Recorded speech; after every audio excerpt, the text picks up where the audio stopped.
Hurricanes present many devastating impacts: wind, rain, storm surge. But for many in preparation for a hurricane, wind ranks over all others due to the widespread use and the common knowledge of the Saffir-Simpson Hurricane Wind Scale. This scale estimates property damage and assigns it a category 1 through 5, with 5 being absolute destruction.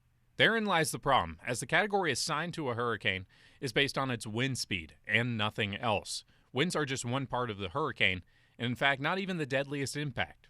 Historically, half the fatalities of tropical systems has been storm surge, another 25% in the inland flooding. So it's about water, totaling up to be 90%, including offshore fatalities. It's all about water. So we've tried so hard at the Hurricane Center to separate those impacts from that category.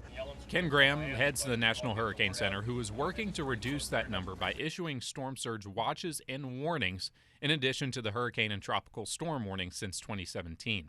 Hurricane-strength winds may only extend over a small area and over a short amount of time, while flooding rains may reach far inland, hundreds of miles, and last for days, even when the hurricane is no longer a hurricane.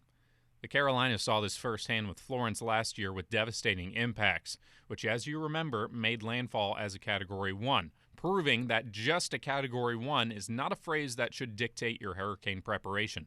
Everybody concentrates so much on these categories, but here's the statistic that we need to talk about. In the last decade, Category 1 storms have killed 175 people and caused $103 billion worth of damage. It is not about that category. It's about the impacts of whatever category, even if a tropical storm, and in some cases, no name. If there's impacts, that's what we need to prepare for. Meteorologists will still categorize hurricane intensity via their wind, as it is a real-world measurement that we can take from hurricane hunter missions or classify from damage surveys. But if you focus only on that impact in a hurricane, you're placing yourself, your loved ones, and your property at risk.